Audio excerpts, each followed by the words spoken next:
And then that'll take us to the Burning River Sportscast Dog of the Week. I'm a dog now, though.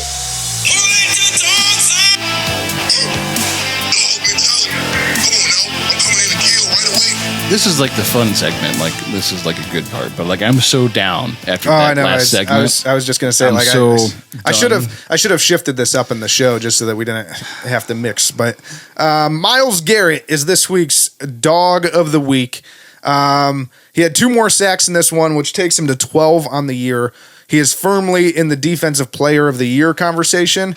And I would say if the Browns were any good whatsoever, he would probably actually be talked about a lot more, but we trash. Yeah. So I think that hurts him in the overall conversation because his stats this year are pretty good.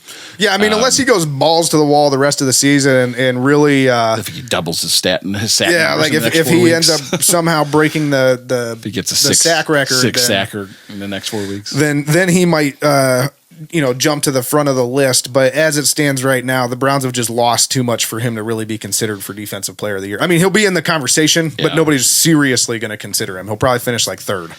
Yeah, and I think what's unfortunate too is like now that you're out of the playoff hunt, I don't even know that it makes sense to have him on the field a lot. I mean, I think the next 4 weeks, and we'll talk more about this as the show goes on, but I think the next few weeks are about Deshaun Watson? Well, just the depth and seeing what else you have in some of these other players and seeing if they can develop and what you think, because in the offseason, you're going to have to make a lot of tough decisions because we know there are some holes on this team. Yeah. You know what scares me with Myles Garrett here is if you listen to him talk and just how fed up he is with losing, I would not be surprised if in the offseason he tried to force his way out.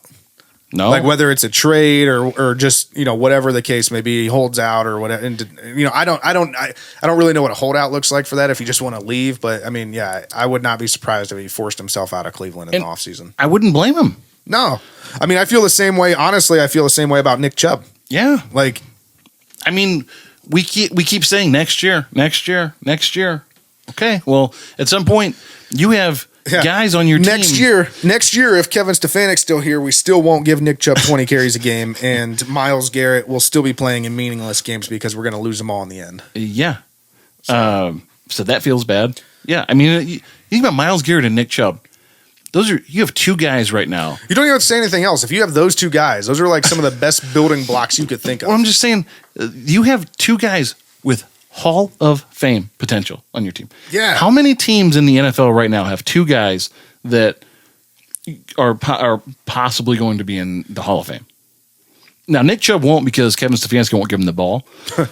True. But Jesus, I mean, if you just pounded that guy into the ground, you'd win a bunch of games and he would absolutely be a Hall of Fame. He's a Hall of Fame talent, and Myles, because he has the stats to back it up, will be in the Hall.